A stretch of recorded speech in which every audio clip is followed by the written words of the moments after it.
Welcome everybody. I was just saying that I just got done with hot yoga, hence the red face and the wet hair.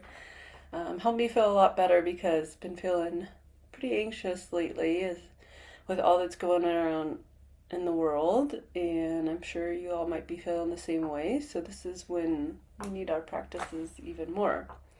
So I'm really glad to have you here today. We will be starting with some breath work to help ground us.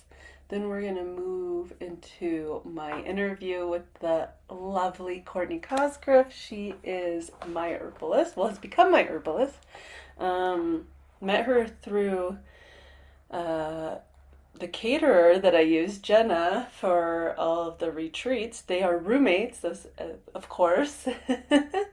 And I'm going to talk to Courtney all about what she does as an herbalist, what herbalism is, and so we'll talk through that. So we have a really interesting interview for you all, and then we will wrap it up with a live Q&A. So if you have questions, drop them in the comments, whether you're on Zoom or the Instagram Live, and we'll make sure we get to those. Even if you're not on the live session, go ahead and put some comments in, and we'll do our best to respond to everybody. So let's start with some breath work. Lord knows we need it. So I'm gonna come to the edge of my seat so that I can have a nice tall spine and place my hands palm down on the tops of my thighs for a grounding effect. And then roll your shoulders up towards your ears. Breathe in. Exhale, roll the shoulders down. And slowly close the eyes if you haven't already. Feel your feet on the earth. Lift the toes, spread them back down. Feel your sit bones in your chair. Your nice tall spinal column, one vertebra stacked on top of another. Your shoulders sitting squarely over your hip bones. Your chin tucked slightly to keep your spine in alignment. Your jaw slack, releasing all tension. Releasing the shoulders down, maybe taking a couple neck rolls here, or shoulder rolls, just releasing any stiffness. Okay, that's great. And coming to stillness. And we're going to work with a 4-part breath, or a box breath, where we will breathe in, hold at the top, breathe out, and then hold at the bottom, and each part will be a 4 count. Hi Courtney, we're just about to start our breath work, so here we go. Go ahead and release any air in your lungs, and then inhale through the nose for 1, 2, 3, 4. Hold at the top. 1, 2, 3, 4. Exhale through the nose. 1, 2, 3, 4. Hold. Empty at the bottom. 1, 2, 3, 4. Breathe in through the nose. 1, 2, 3, 4. Hold your breath in at the top. 1, 2, 3, 4. Slowly release through the nose. 1, 2, 3, 4. Hold, empty at the bottom. 1, 2, 3, 4. Breathe in through the nose. 2, 3, 4. Hold at the top. 1, 2, 3, 4. Breathe out through the nose slowly. 1, 2, 3, 4. Hold at the bottom. 1, 2, 3, 4. Breathe in. Hold. Breathe out.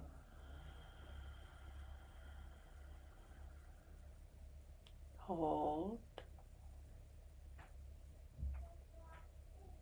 Breathe in. Hold.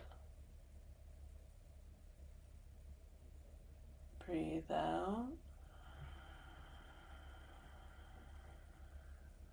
Hold.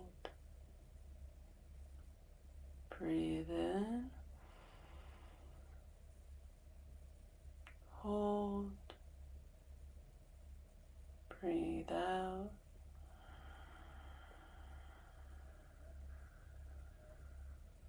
Hold. At your own count now.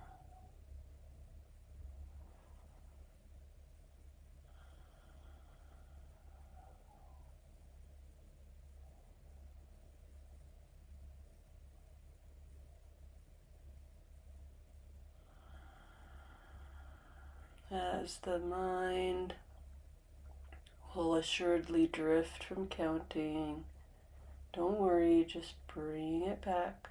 Bring it back to the count, back to the breath, starting over at the beginning.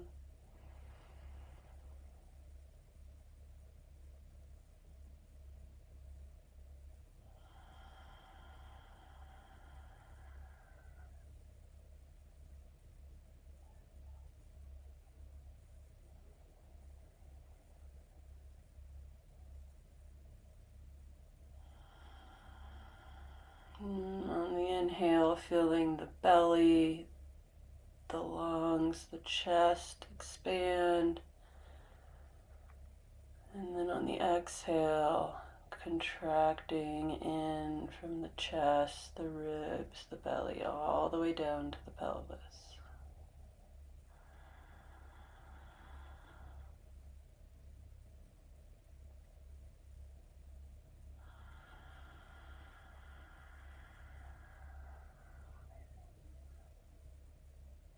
Three more rounds.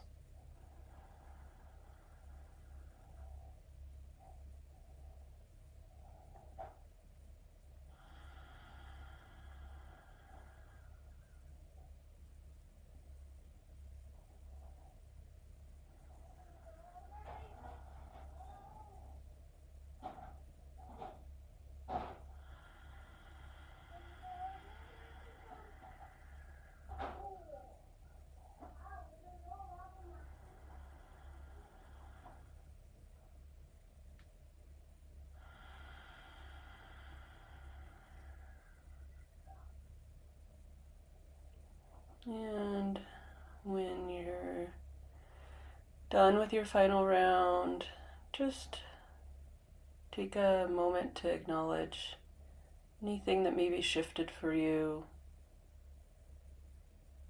Did your thoughts slow down? Did your energy shift or your mood? Do you feel a little less stiff? Just acknowledging anything that came up. And begin to wiggle the fingers and toes. Maybe a few shoulder shrugs or head rolls. And then I'm going to open the interview I have with Courtney. Give me a moment to get everything set up, and then at the end we're gonna have Q&A. So either on the Instagram live or on the Zoom, if you have questions, just drop them in the chat. Let's see. Hey Courtney, it's good to see you. Oh, you're on mute. Yay! Perfect. There you are. How are you doing today? I'm doing good. I bet Just it's pretty snowed snowy up in. by you, huh? Very snowy. I feel like Yeah. I've had a fire going for like 4 days straight. I bet. Yeah, it's I mean, it hasn't started snowing yet today down in Boulder, but I think Mhm. it's going to soon. I'm thinking about making the journey into Denver for the protests today. So Oh, we'll see. what's going on at the is it at the Capitol? Yeah, it's at the Capitol. Amazing. Yeah, so that should be cool. Let me get Yeah. my phone set up. I'm gonna so that way people who are on the live can also see this. Okay, And then great. we're gonna stream the interview. It'll be about 30 minutes or so. And then for the last 15 we'll hop on for a Q&A. Oh, this isn't Hey. my stand isn't working. Okay, well, I'll figure that out. But anyways, we'll go ahead and get started. Oh, this will be fun to watch again. It's been a little while. So here we are, and you do all the things. Are you able to see and hear it? I wanted to talk to Yeah. you today Awesome. about your work as a herbalist.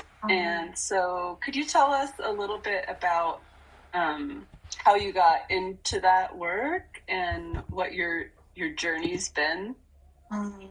Yeah, hi.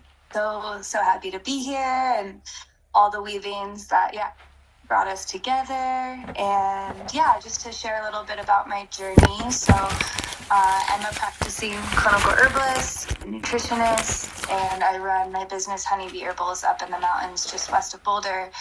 But my journey, I didn't really like grow up in a household where I was exposed to natural medicine or herbal medicine or healthy eating, anything like that. So I think like a lot of us, Me neither. I grew up really on like a very poor diet, grew up in a very allopathic model of medicine and understanding of that's what medicine was.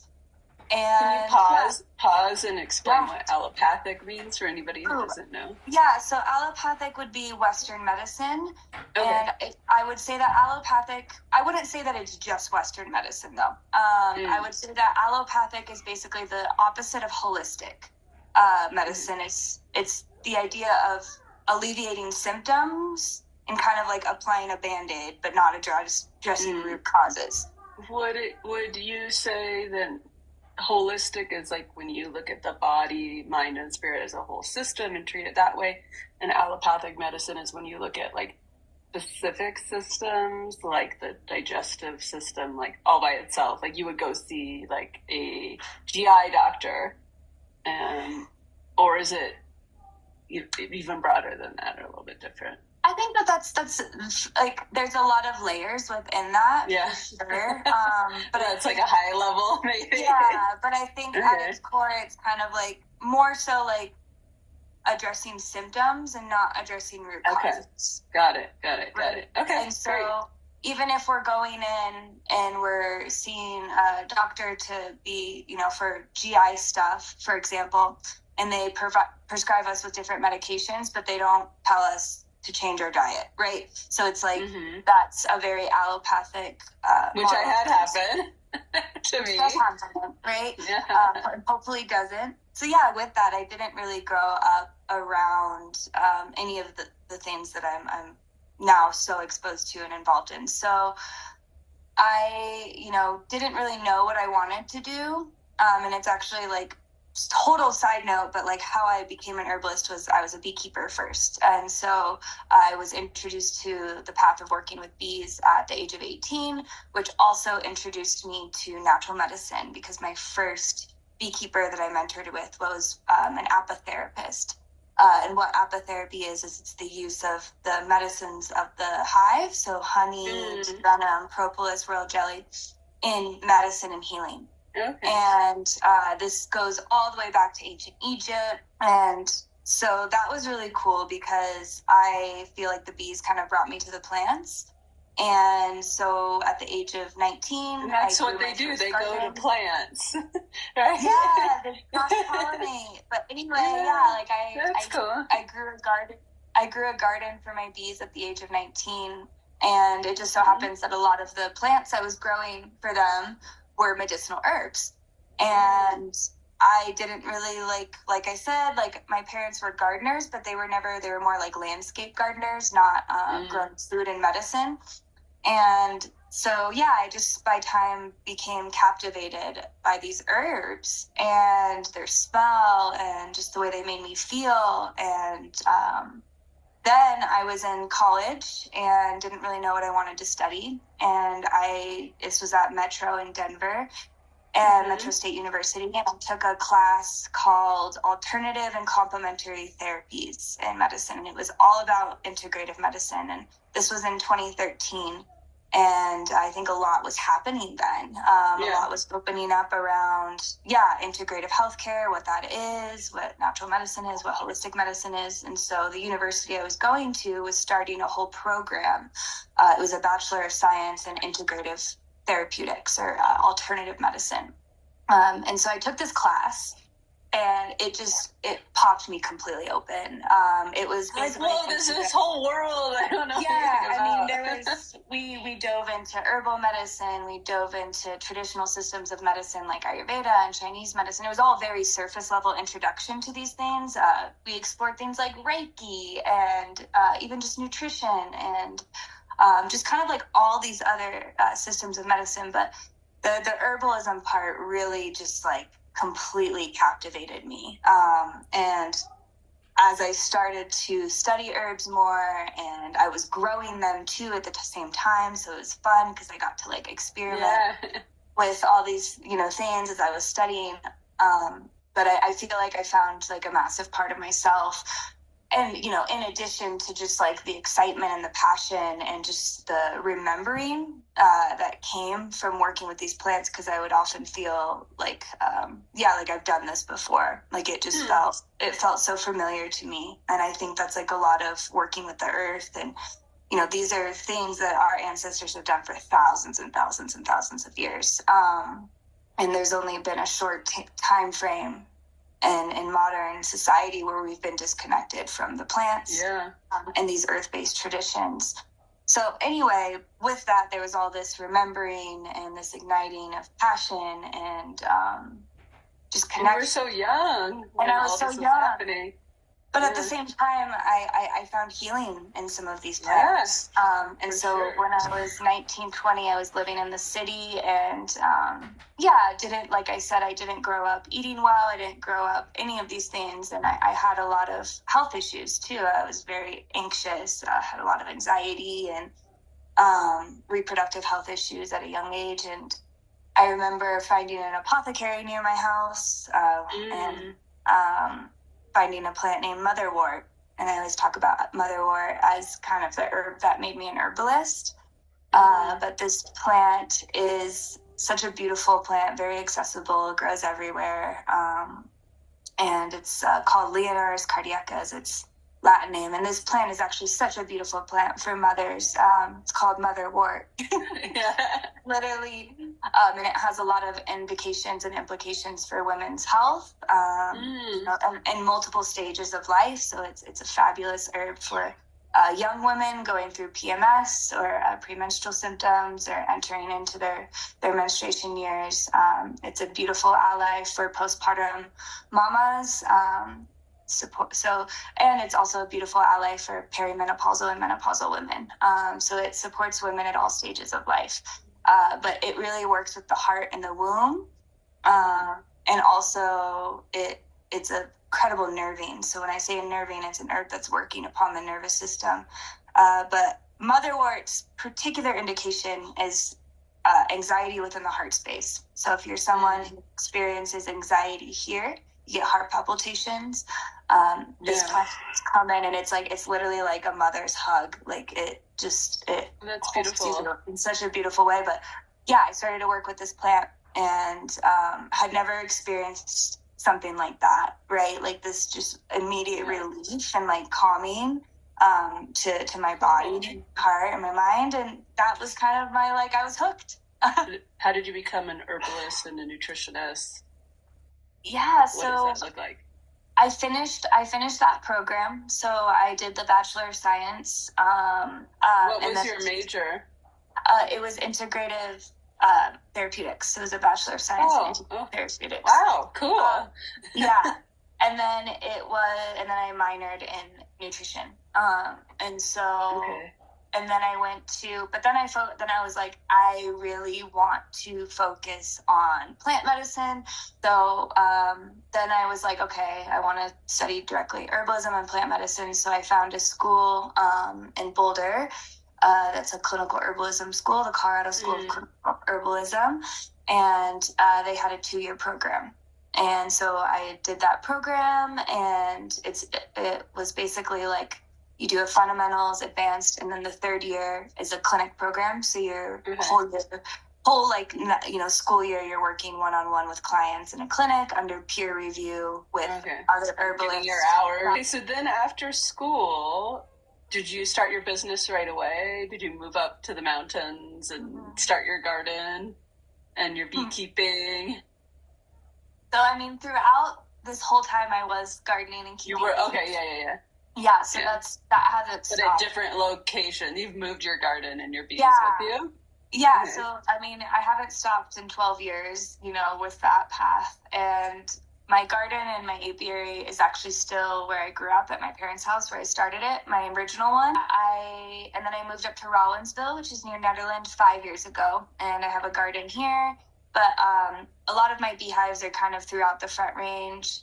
So yeah, I graduated herb school. I did some traveling, and then I started my business, which is Honeybee Herbals, and have just been weaving that and doing that for the last 5 years, 6 years. Okay. I do one-on-one natural beekeeping mentorship. So that does look like just helping people, just teaching people how to tend to their hives and what that looks like. So yeah, definitely. That'd be fun. And stuff too. Yeah. So you've been doing this, 5 years. I would love to hear a little bit, we're focusing our conversation today on working moms, right? And so thinking about that, and I'd love to hear about what kind of the typical things that working moms come in with, and how you support them, and maybe thinking about somebody who's only had prescription medications, and maybe they've had bought 1 or 2 random supplements at the grocery store, but without a lot of maybe intention. So you start with herbs with somebody, then they would get like I'm doing, right? And then you would check in with them periodically, and then you would slowly recommend looking at the diet and whole foods and other things based on how they're progressing. Is that right? Yeah, so a lot of my work, I was trained as a vitalist herbalist, and so it's we work mind, body, spirit. So that's why we worked with the flower essences too. Because I believe that it all comes together. So when we're making big behavioral or habit changes, or we're trying to, or we're just healing in general, we can't ignore the emotional body, right? And so I think that that's a huge component of that. And so, like I said, I like to work in steps with people. And before even the concept of I think a lot of people are malnourished too. So it's and depleted and running on empty, especially moms. So even before I like to, the way that I formulate my herbal protocols and even my nutritional protocols is it's not before we take away this or don't do that or don't do that or don't do that. It's how do we nourish that person? Right? How do we nourish them first? And I think that that's really, really important. So, and just give them some reservoir to pull from. Or giving them certain herbs to help calm and regulate the nervous system if they've been in fight or flight or been in a state of chronic stress. Addressing any sort of emotional yeah, just feelings that might be coming up, intensity there, or just like deep, whatever that is for that particular person. Like if someone's going through a really intense grieving process, for example, I would, on top of they're dealing with all this other physical stuff, or who knows, like we are always where it's the human experience, right? And that's what I think can sometimes be missing from like allopathic medicine as well, is how much our emotions and what we're going through within our emotional body, how that affects our physical health. And so the way that I approach things is to just hold the whole person and all of their experience. And with that, my goal in that is to figure out how to work with the natural world and nature and plants to support that human in their healing journey. Yeah, and it makes me think about, in modern science, it's only fairly recently that they've begun to substantiate the fact that emotions do affect the physical body, such as stress, I'm looking at. And of course, we've all known this, like when we're stressed out, our physical body doesn't feel good. And when we're happy, we feel better. I'd love to hear about maybe if you have any examples, or like, is there any case studies you could share from your work of, how you've seen somebody respond to your work, and like, obviously you don't have to give anything away that like no, but like in a general way, like if you haven't, like non-specifics. I think a lot of my earlier clients, I was working a lot with elderly folks, and that was really profound because I think that they tend to be some of the most taken advantage of by the healthcare system. Like coming back to, I remember holding a session for a woman, an older woman, and she had Hashimoto's. She had a lot of different stuff going on, and was basically getting pushed to doctor to doctor to doctor. And she came to me and she had got bags of supplements. Like she was taking so many things. And we just held a session, and this was an in-person session because at the time I had an office. And we just sat and we breathed together. I had her connect into her body and do a body scan, which I'll often do sometimes with clients because I think it's just, I really want to, a lot of my work, I want to empower people because I think so many people have been disempowered by our healthcare system. Totally. And people are like, why would I know what's going on with what my is body? Bodily autonomy? You... And so a lot of my work early on is I ended up being an advocate for this woman. So that's something that I have done in my work. And that's talking to doctors with her and helping just basically advocate for this person. Anyway, we did this session, and I asked her all the bodily questions, what's going on, how your bowel movements, all that stuff. Then I asked her about, just her heart and her emotions and how she's feeling, just literally just basic questions. And this woman just broke down, and she's none of these doctors, no one's asked me that. And it turns out that this woman was moving through a lot of really, really intense grief around the loss of her daughter. And, and it just, in that moment, I just saw oh, wow, the path of being a practitioner within healthcare, the care sometimes is taken out of what we're experiencing in Western medicine. And it's not the doctor's fault. It's the system, right? Yeah, because they're not trained to do that, and they're not given the time. They're not compensated. Yeah, just for me, just holding heart-centered space for people and reconnecting people also back to the most ancient form of medicine. And I talk about plant medicine. Plant medicine is a direct bridge back to the earth and to the land. And for as long as humans have been in existence, we have had direct relationship to the land in which we're living on. And it's only in this recent span of time that humans have been disconnected from that. And I think that that's, contributing to a lot, because, and I find that when people tap back into the land and the earth and plant medicine, they realize that they're actually held by so much. And I think that that allows people to, just heal in a more supportive way. Yeah. So with this woman, were you able to, how did it like kind of evolve for her? I mean, obviously, like, I'm sure it was incredible for her, just to have somebody hear her and support her. Was she able to get rid of the bag supplements, or what did it look like? Or is the bag smaller now? I ended up holding many sessions for this woman. She was, I think we had like 8 sessions, so she was a long client of mine, and we were able to, there was a lot that we worked through. Definitely got her down to way less supplements, and she ended up having diabetes.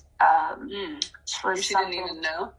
She didn't even know. Wow. None of the doctors were able to even address that, and so that was an interesting thing. And I was receiving mentorship from my mentors because it was a more complicated case, and it was So with that, like, I feel like that's huge. Like, if you have diabetes, like finding out that you have diabetes, it's like, I mean, very important. It can save your life, right? Exactly. And so that, I think, ended up being a huge thing. It's just like through working together, we were able to just like figure out a lot, as well as just kind of distill down what she was doing. And that was in 2018. And then she kind of fell off, which can happen. It was, and also, like, I think sometimes it's like the container that we were in reached its point too. Yeah. At that point, that person's, it's time for them to like go on their own journey. It's, at the end of the day, it's like this style of medicine is,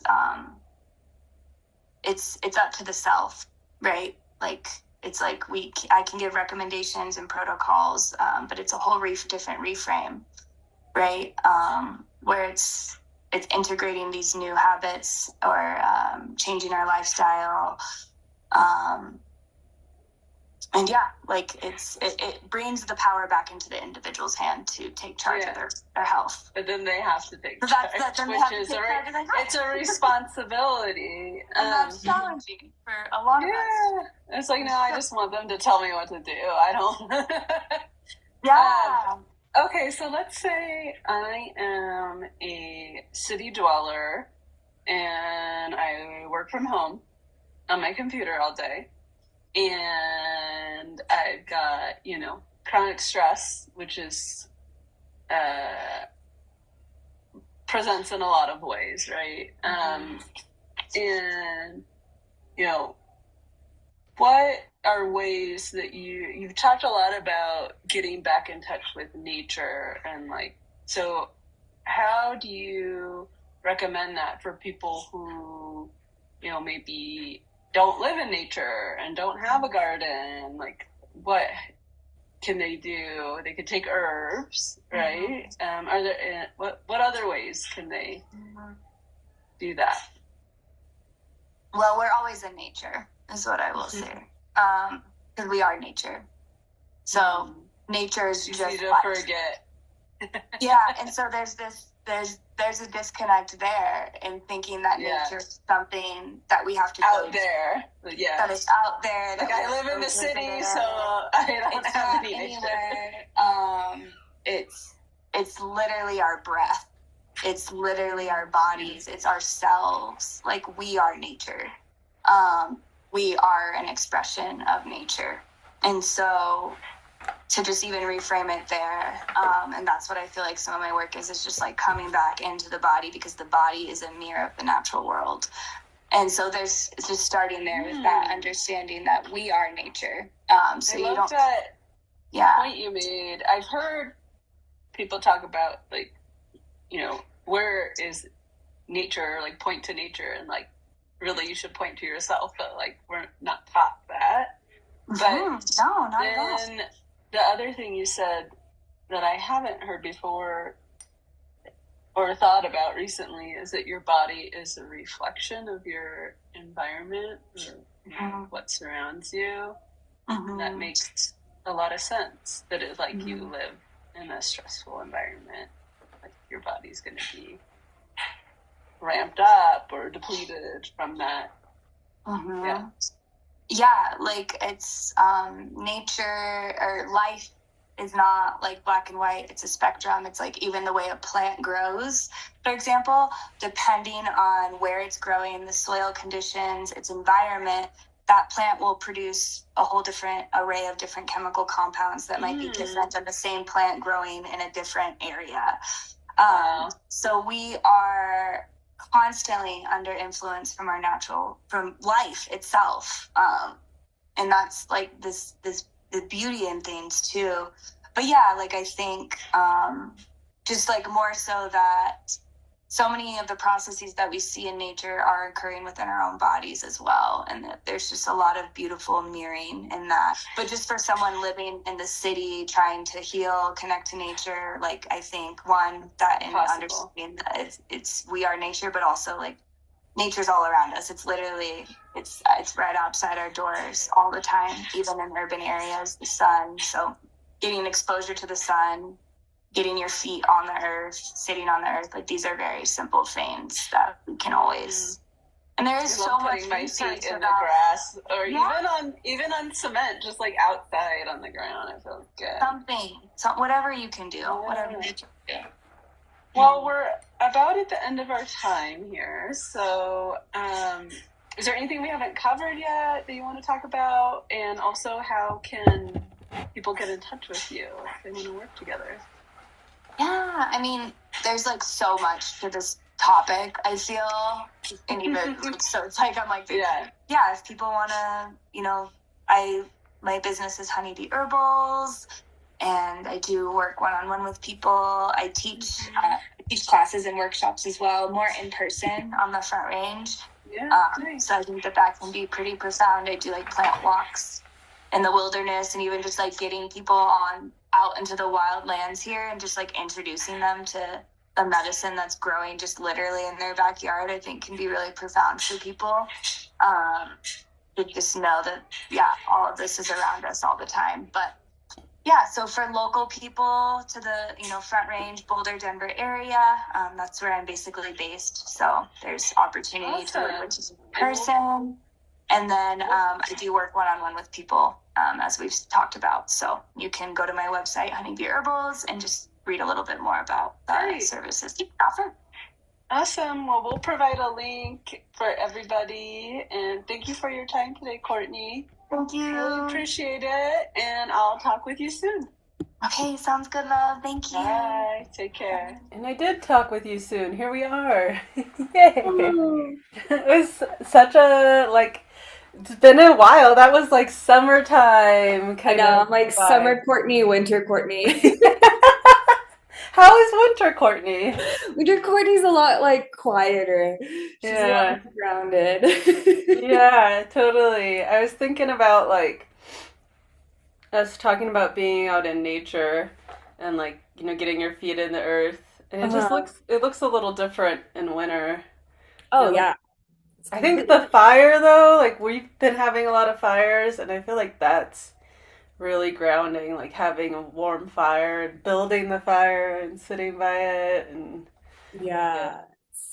it's my main heat source. So well, I have especially down here in my space, I have central heat in the house, but it doesn't really travel down here as well. So me and the fire get really intimate. Yeah, we have a converted garage that's our family room, so it's the room we spend all our time in, but it wasn't ever insulated or anything, so we use that fire a lot. It's really just been lovely. So I would love to hear if anything kind of came up for you while you were watching the interview, anything you wanted to add or comment on. Mm, let's see. I really liked the last part. And just kind of because it's just something I think about so much in my work is just this disconnect, from people to nature and all the different layers in which it shows up and kind of like our programming and conditioning. And Yeah. yeah, I liked that last part where we were talking about, yeah, just the importance of reminding people that nature isn't something that we need to go far away to experience ever, that it's always right around us. It is us, like we are nature. And I think that Oh, hey, here's nature right here. Do you want to come here and say hi? There's nature, children. Yeah, I always like. Hello. No, you already had one, buddy. Come on. Hello. Aww. Okay, go with Papa. I'll hook you Little up. guy. Bye, little guy. It's hard when mom's on the phone. But what was I saying? But yeah, just I really loved that part because I think that yeah, the more and just like that kind of empowering people to just restore that connection, and that it's just right here, like it's just right here. And yeah, it was sweet to just see. It's always cool to Summer Courtney. Cool and like kind of weird to hear yourself talk. Oh, it's torture. Yeah, it can be a little bit torture for sure. Yeah, but it's just good reflections though too. Yeah, totally. With now that we're kind of like the beginning of a new year, we got spring around the corner. Like, what are you thinking about for your business? Like, what does this year look like for your business? I'm sure you're thinking about your garden. Oh my gosh. Yeah, I feel I'm like looking out like it's just dumping snow right now. Like, oh, whoa. But yeah, I'm feeling really excited for this coming year. I think it's going to be a big year for me, and I can feel that. And I think it's just the timing of everything. I feel like I went through a lot personally in the last 2 years. I was in a long-term relationship and had to leave that relationship. And I think like it felt like 2024 was a lot of kind of healing from that and coming back home to myself and kind of just like, that whole process of that can be like the dismemberment of leaving a long-term partnership. And with that, this year feels a lot more like forward moving. And that feels really good. So I personally just feel clearer in my being and what I want to offer to the community this year, and just feeling a little bit more inspired, Oh, I think yay. last year I kind of felt like I kind of did bare minimum. Like you were just in survival mode. Business and still be doing stuff. Yeah. But I definitely, and I needed that. And I think those are the seasons of our life, and those are the ebbs and flows that we go through. And I needed a year where I took more of a step back, and I wasn't as out there, and I wasn't doing as much stuff, and I was kind of tending to what I could tend to. But yeah, so this year feels a lot more expansive, and I'm excited for that. And so I'll be, definitely getting ready for the gardens, getting ready for bees. I have a lot brewing within my product line. So just I've been expanding that. And so I'm making body butters today. And so kind of expanding my skincare line. I didn't know you had a skincare line. Does it use the bees? Herbal skincare and incorporating more like propolis and honey and bee medicine into it. So that feels really alive and exciting, and getting some of my products into stores and stuff. Yeah, how do I buy your products? I want to buy them. You've been keeping it a secret from me. I think that's the thing is with my business is like I do all these different things, right? So I do the one-on-one work, the holistic health work, the herbalism, nutrition stuff, and Then I do the beekeeping work, but I make products too, and I love making medicines. So I've been deep in that. It's also like a good winter time activity, is to just be in the apothecary here making things. So I'm really excited for that. So I'll be doing a lot of vending this summer, like farmers markets. Oh, cool. And then I do a plant walk series called, which I might be changing the name. I'm playing around with it, but it was a series of, it was called Medicine of the Rockies.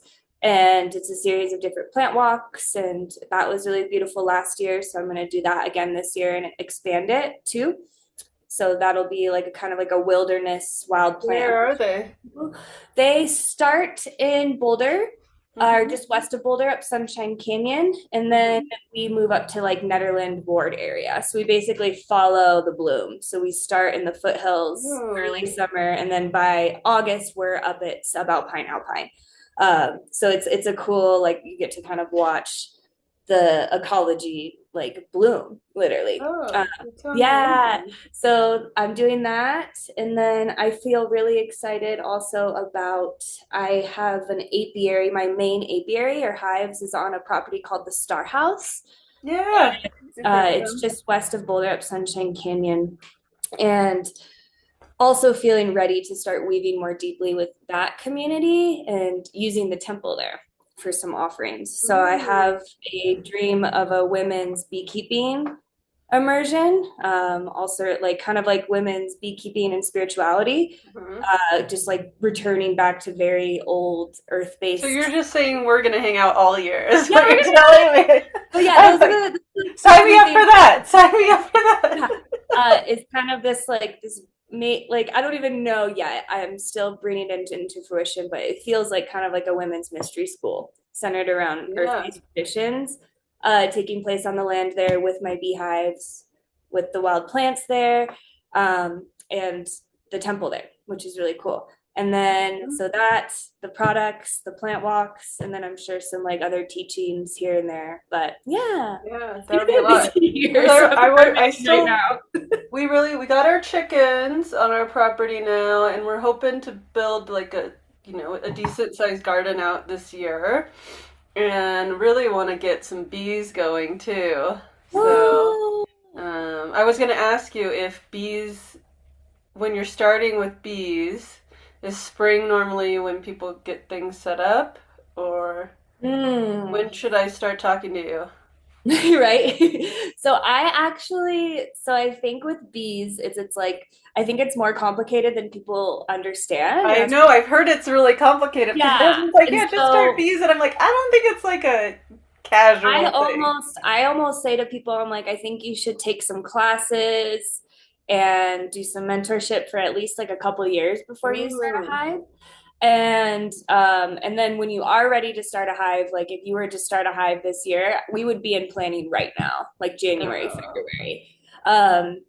And because that's just how kind of like the so I should like shadow you or something. Yeah. So I'll have some in-person opportunities this summer too. So it's like, I like people to kind of get their foot in the door or get some experience. And because there's also just like, there's a lot of ecological considerations to keeping bees. And so I really like to educate people on that and the importance of first cultivating pollinator habitat and really supporting our native pollinators, before we think about bringing in honeybees. Because there's just some like deeper ecological understandings. And that's perfect, because we're thinking about we're planning out our yard, our landscaping right now, or we're going to start to, which is going to be a whole thing. Because we have like an almost 3/4 acre, so it's just nothing right now. It's just like so it's not crazy big, but it's big enough where it's like a little overwhelming. And so I hope that can kind of underwhelm you. That's what I kind of, you know what I mean? Because I think we get excited, and I get really excited. Me too. Especially when it comes to plants. Like I go balls to the wall every year. I know. So, but I think it's good for us to like, a lot of what I teach people, and even like my wild crafting work, when we work with wild plants, when you work with the bees, when you work with nature, we really have to slow ourselves down Yeah. and attune ourselves to its rhythms, you Mm-hmm. know, And because every year brings different stuff, like in the garden, you have like a banner year for tomatoes or oh my gosh, carrots, yes. zucchini, and then the next year you don't get any. So yeah, it's kind of I interesting. love that. I had a really deep realization actually last year around that exact thing and like long-term stewardship because we can kind of like because I this past year you could say my garden was maybe the least successful or like the least abundant, Mm-hmm. right? And we just but you have to see like there's some successes and there's some failures with nature, right? It's like every season brings lessons and Yeah. beautiful blessings, and it's we can't really like compare one year to the other. It's just because it's nature and we're in a constantly changing environment and Yeah, and ecology, even more so these days. climate. So Yeah. Well, awesome. It was really lovely to have you on today. Such a pleasure. Stay warm. I'm thank gonna go ahead you. and stop our recording now.